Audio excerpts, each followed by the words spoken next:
So here's a fundamental puzzle for anyone who loves history.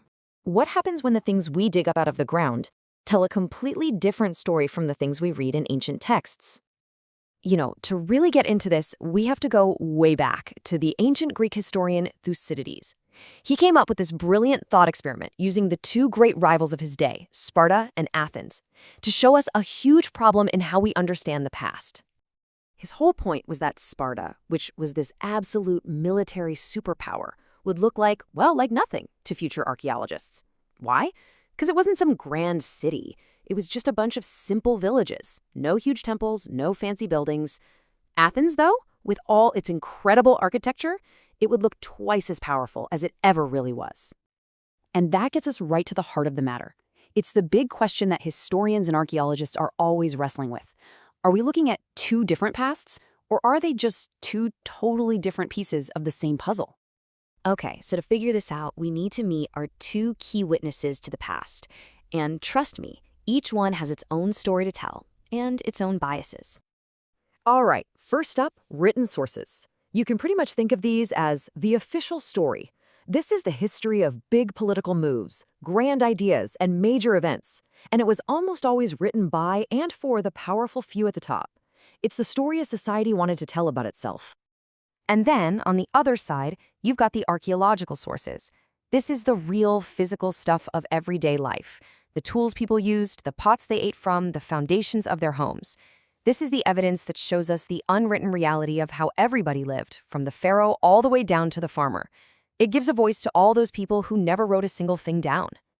Now let's see how this plays out in ancient Egypt. This is where the story gets really good because the tension between these two witnesses has totally flipped our understanding of some major historical events.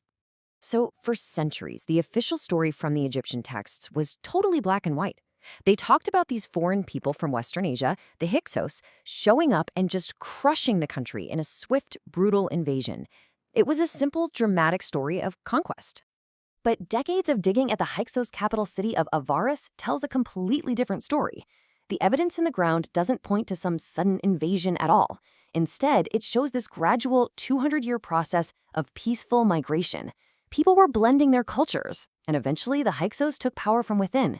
There were no layers of ash from burned cities, no signs of a huge war. The dirt told a story that the official texts had completely wiped out.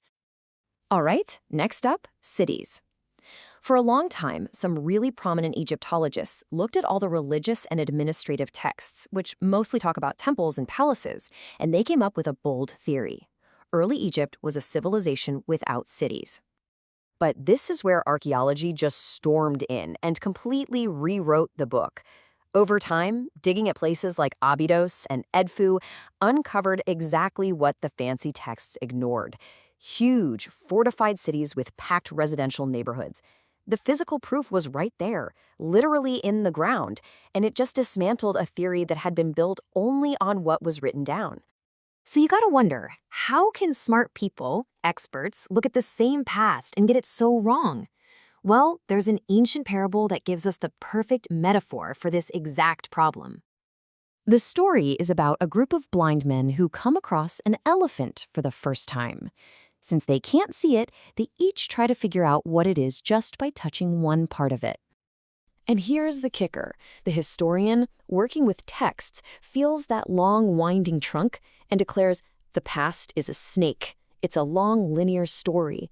The archaeologist, feeling a solid leg, says, no, the past is a tree. It's a solid material thing. Now here's the point. They're both right about the part they're holding, but they're both completely wrong about the whole animal. They can't understand the elephant until they put their perspectives together. So what's the big takeaway from all this? How does it change the way we should look at the past today? Well, the goal isn't to pick a winner between texts and artifacts. It's to see their contradictions not as a problem, but as a clue. It's a signpost telling us that the past was way more complex, more textured, and frankly, more interesting than either source can show us on its own.